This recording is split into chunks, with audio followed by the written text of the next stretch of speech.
and as you can see, I'm back. So it has been a very long time since I last filmed. The last time was sometime in October, definitely before Halloween. Now I think I mentioned it then. I probably should have watched my old videos before doing this. But I just want to explain where I've been, and hopefully I'll be able to film more regularly. So in October I started getting a new pain in my lower back and my bum area, like in the muscle. A lot of it was mostly when I was sleeping, so I'd turn over at night and I get this terrible like tugging pain sort of internally in my back. It was kind of like hard to really work out where the pain was, because some of it felt like it was like maybe radiating from one place or another. So anyway, I was struggling with that. I didn't know what it was. I assumed it was fibro related, and then I started to have some more like numbness, some tingling in my legs and my especially my left leg and my left foot. And then I thought, this sounds like what I've heard people describe as sciatica. So I assumed that's what I had, and I was regularly going to acupuncture still, once a week. So I was discussing it with her, my acupuncturist, Laura, and after a few weeks I noticed it was still there. Like, she was putting the cups sometimes like on my glutes on both sides. I started to have like the tightness and pain in my right side as well, but not really the tingling on the left, or on the right as well. So at first it seemed like it was sciatica, so we were treating it as if I had sciatica. And then it started to get worse. I was having like pain in the day when I was sitting. I was trying to use different pillows to try and ease some of this discomfort. I was using more heat on the area. I don't think I was doing ice at the time because I hate cold stuff anyway. I only use ice on my body when I really need it, which is usually when heat isn't working. So this wasn't working, the acupuncture, and I was also having aromatherapy massage, which is very good for relaxation. You know, it's just general relaxing massage where they use aromatherapy oils and play soothing music, which I've always really enjoyed.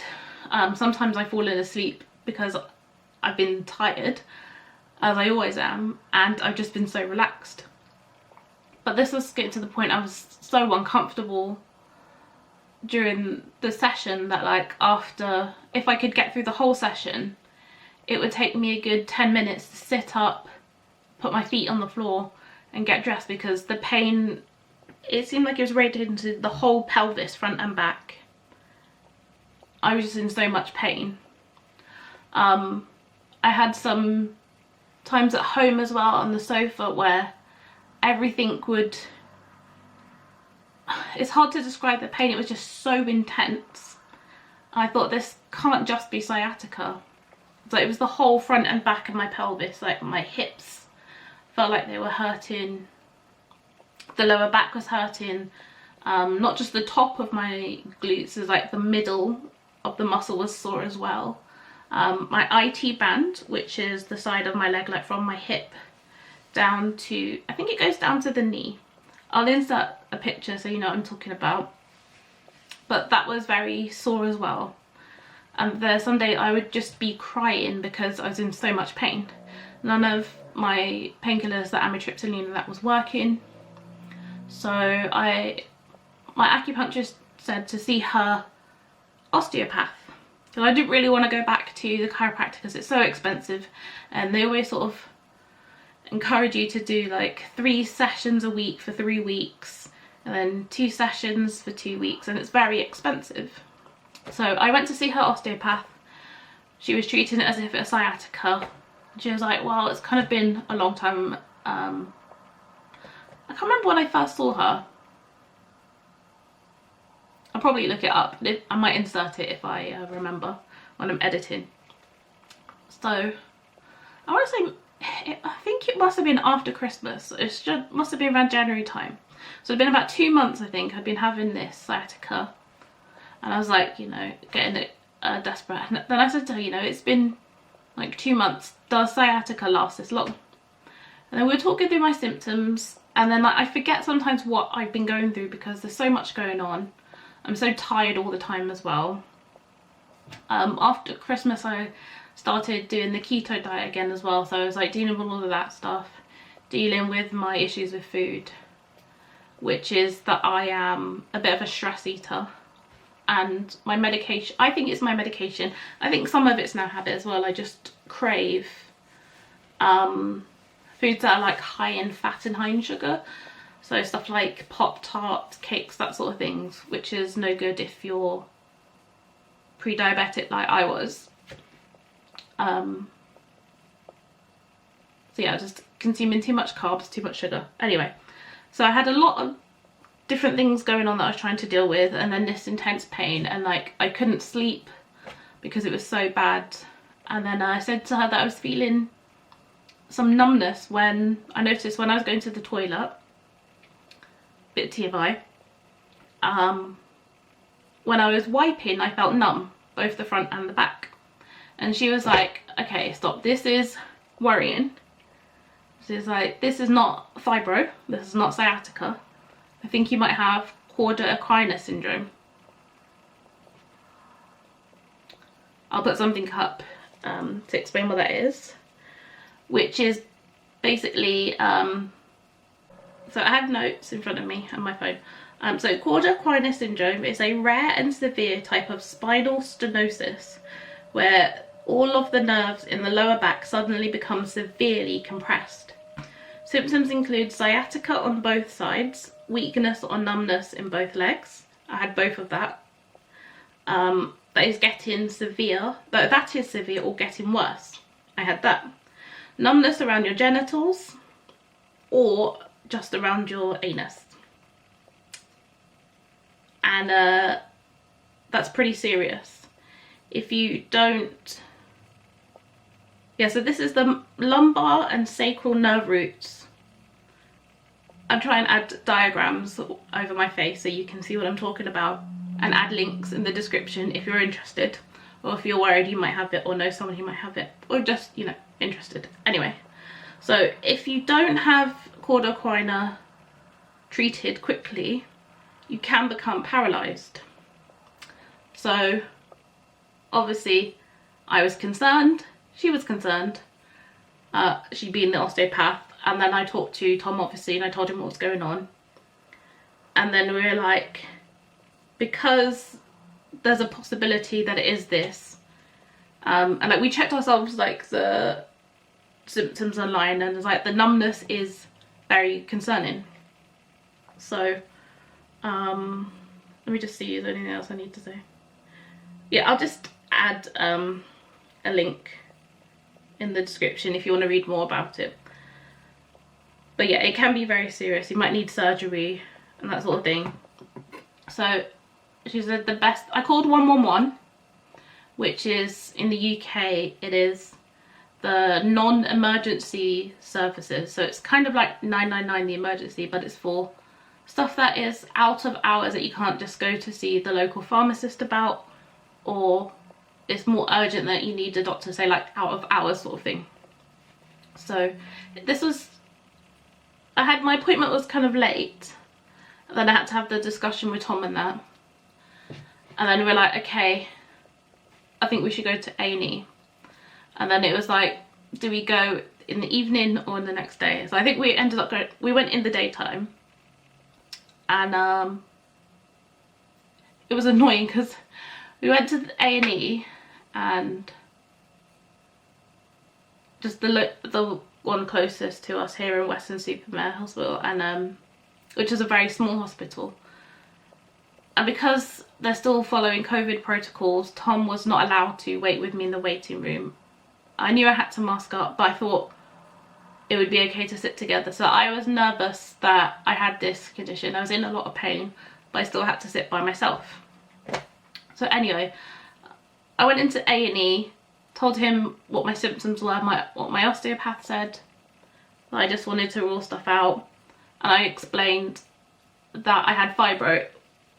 And I wasn't sure at first if I was going to admit to having fibro, because I find that some people, some medical professionals will just be like, oh, it's fibro related, and they just sort of fob you off.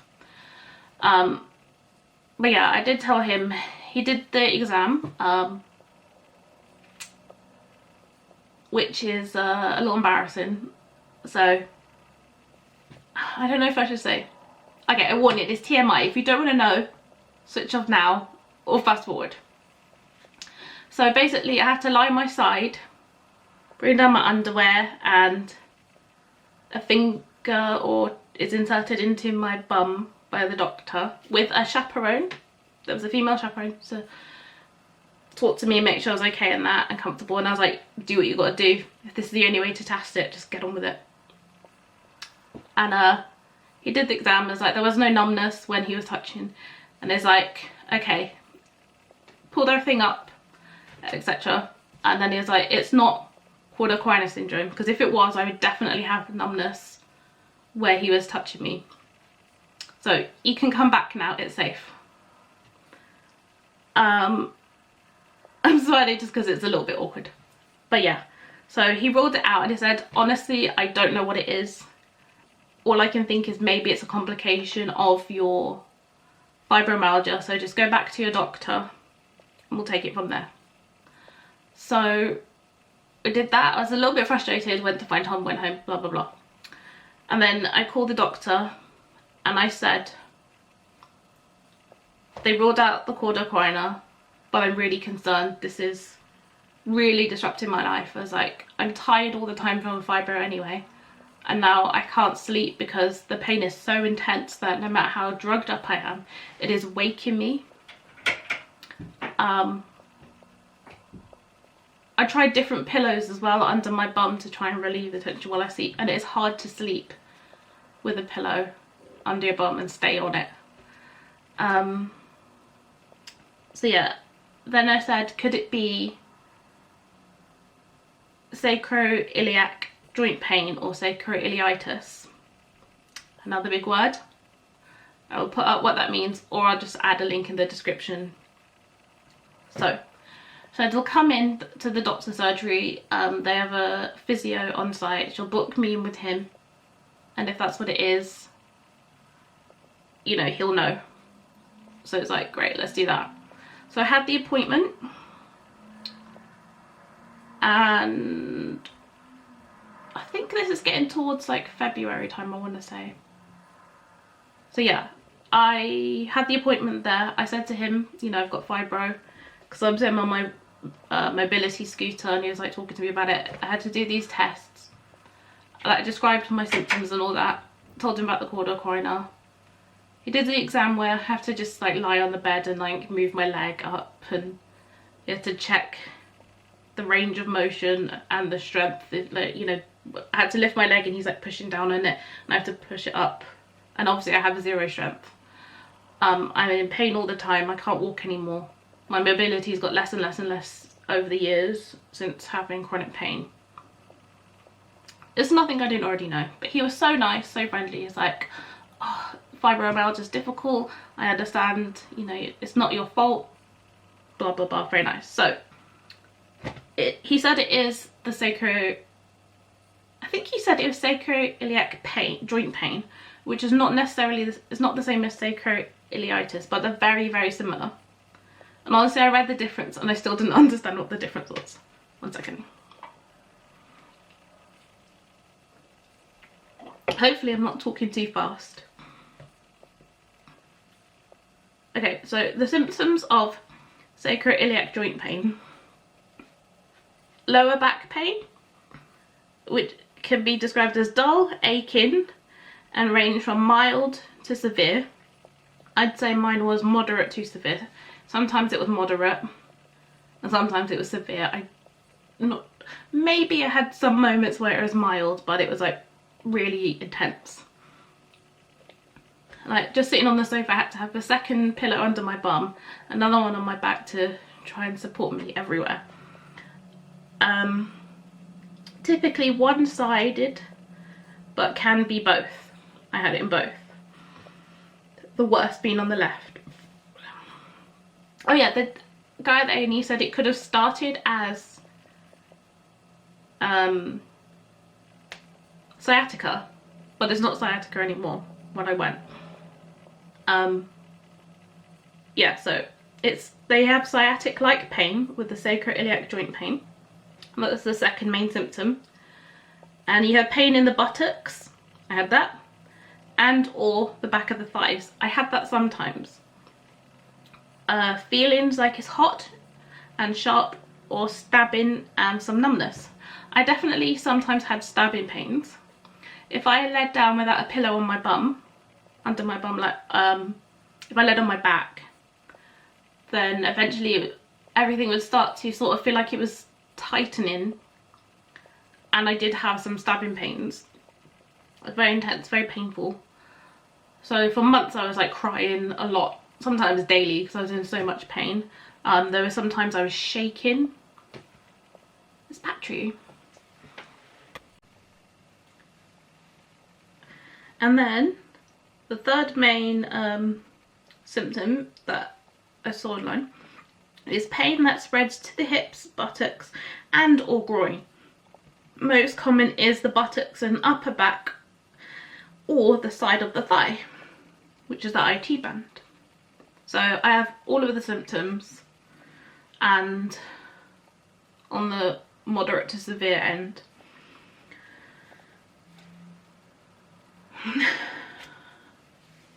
I just have the worst luck. Did I say that there was stiffness? Reduced range of motion in the lower back, hips, pelvis and groin. So I guess the numbness that is mentioned with the sciatic-like pain could be why I had numbness sometimes when I went to the toilet. Maybe I was just sitting poorly on the toilet, I don't know. But obviously something wasn't right. So the treatments are brief rest period, only 1 to 2 days.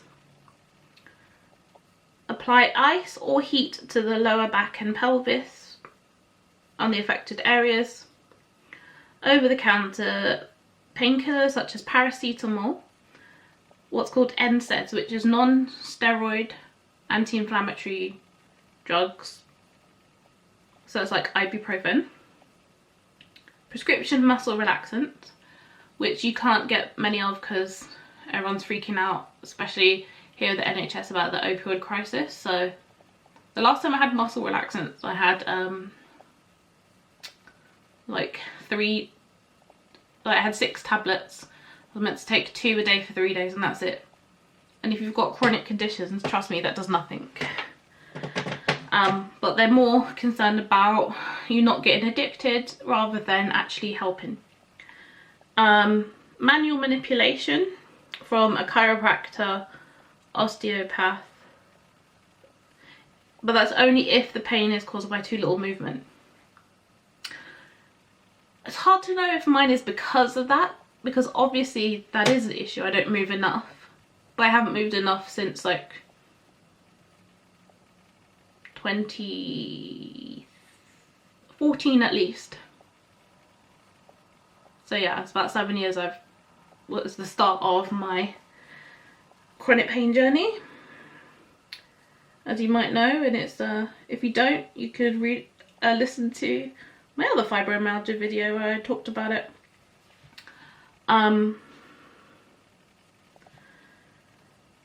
They also do injections, I guess, round or into the sacroiliac joint, which will be a combination of local anaesthetic like lidocaine mixed with anti-inflammatory medication like corticosteroids. So that's the current one I've contacted my doctor about. So I was doing the exercises that the physical therapist the physio gave me, So that's some stretching and strengthening exercises. It's very, very small, but it was too intense for my pain.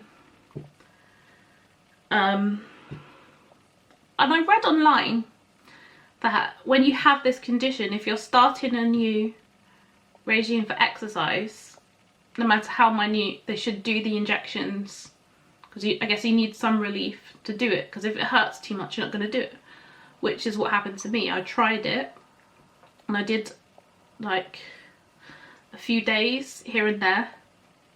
I was lucky if I could do it 2 days in a row, and sometimes it was other fibro pain that was stopping me, but you know,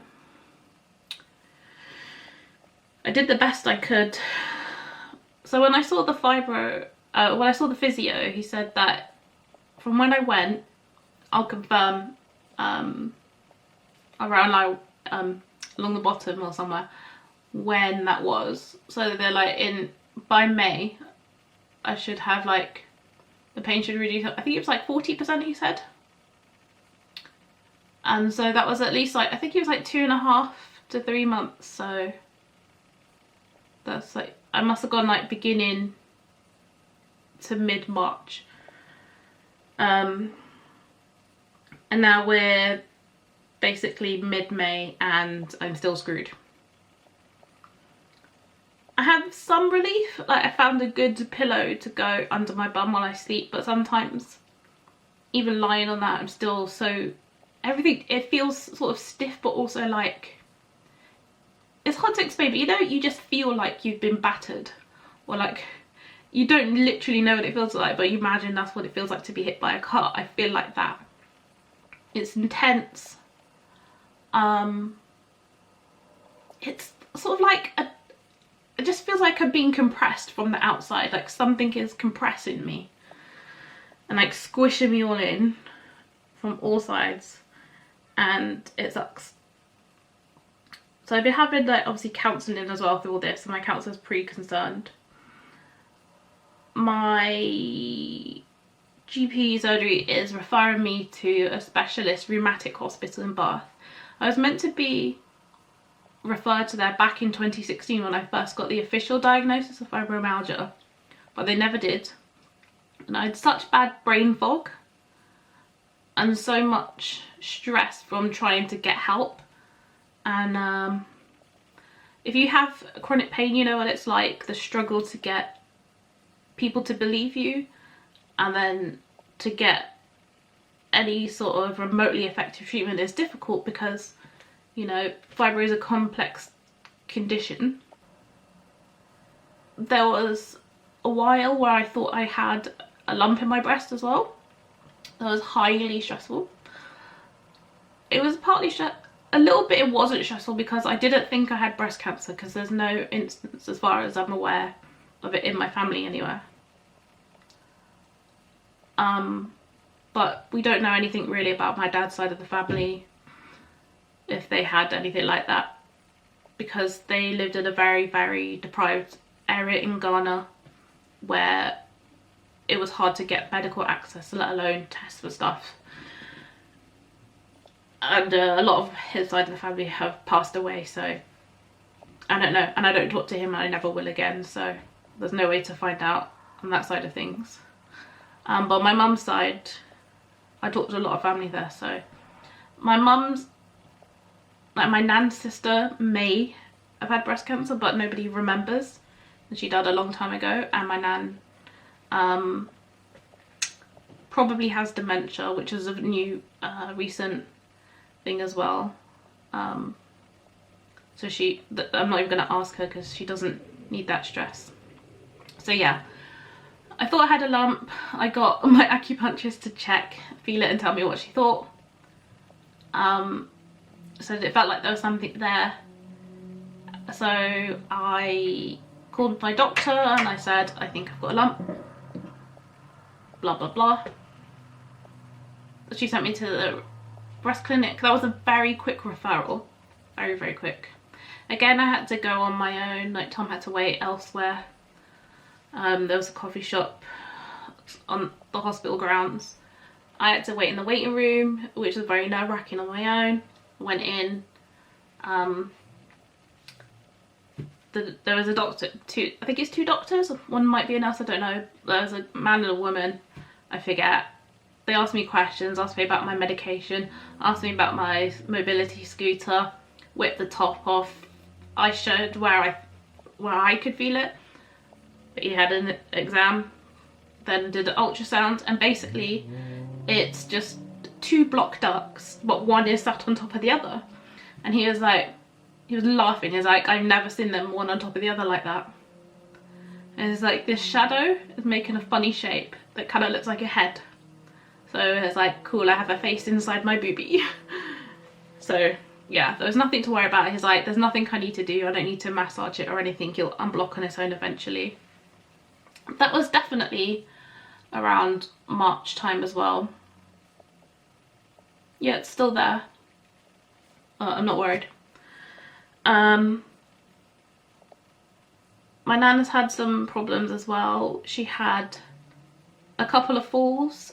She had some sort of cut on her arm, or like she scraped her arm, and it wasn't from the fall that they knew about, and she has those alarm things on her, so when she falls the vibration will shake the alarm and it contacts the right people who will, I guess the police maybe, I don't know, and they contact my cousin. And yeah, so when they saw her, they picked her up and everything, you know, gave her the exam and stuff. She didn't have the scrape, and then later on they saw it, but there was no juddering thing. The alarm didn't go off, so they don't think she had another fall at that time, but they weren't sure because like she scraped it somehow. It's like there's like skin removed, so that was stressful.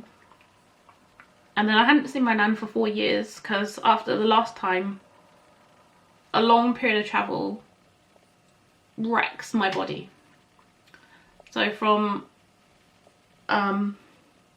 Weston-super-Mare, Bristol area to Stockport is about 6-7 hours depending on stops and all that kind of thing. So yeah, I couldn't go back sooner, even though I really thought I could. And then obviously the pandemic happened, so because she's very old and frail, and you know there was lockdowns, blah blah blah blah blah, it was difficult. And like even when I went, my pain was really bad, but I forced myself to go, and like Tom took, I think he took the time off work. Yeah, anyway, so yeah, we drove up. We could only spend a weekend, unfortunately.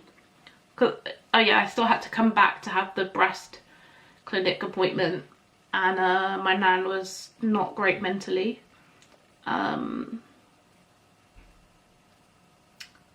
Yeah, that was low-key horrifying to see how frail she was. She'd lost so much weight just in the 4 years since I'd been there. She's barely drinking any water. She's very prone to urine infections. Refusing treatment.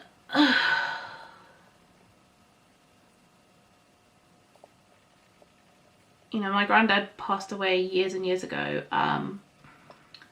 Gosh, it was before I met Tom. I want to say maybe 12 to 14 years ago, something like that. It's really bad that I don't remember, but my brain has been fried by a lot of medication. So yeah, she just remembers that he has died, but she thinks it was more recent. And her memories are very jumbled. She thinks that she went to Ireland to see his mum, and it's like, I'm sure she died a long time ago. I think she's confusing his mum with his sister, but yeah, she's very stuck on stories, very circular, kept talking about her father and how horrible he was to her brother and all that kind of stuff. And when I tell you she has a brain like a goldfish, a memory like a goldfish, I'm not exaggerating, and it is heartbreaking to see. The worst was when she said when she said to her son, my uncle, who's that? And I was just like, wow. So yeah, that's been really stressful. I've been getting information about my nan secondhand, like from my cousin tells me when she can, and I don't want to prompt her too much and like keep bugging her like, how's she, and you know, all that kind of stuff. But I'm so grateful for everything she does, and I know her siblings help out, her dad helps out of course. it was great to talk to my uncle as well. I haven't talked to him for a long time. Yeah. So some good came out of a stressful visit. Breaks my heart to see my nan like that. I hate them so far. I wish that we could move closer. But, you know, I wish a lot of things. I wish she was healthier than she is, you know. If we go down that path, we'll get miserable. Yeah, and then she caught COVID not long a couple of weeks after I came back. So that was really stressful for me because she's unvaxxed. Thanks to my mum scaring her. She's, you know, very frail. She's 90... I want to say 93. I keep forgetting. But, yeah. She's frail. I was convinced she was going to die. I couldn't get back there in time and I was a wreck.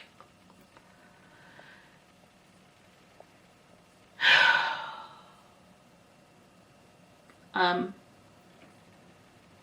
yeah. So it's been a challenge, I'll say. It's not all bad. I managed to lose some weight. I'm about 14 pounds lighter than since the 28th of December.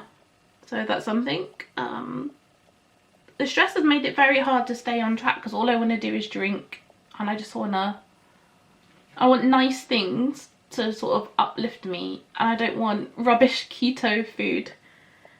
And so I don't have the energy to make, you know, the nice keto food. And a lot of it is just not as nice as food with carbs in, because carbs are life.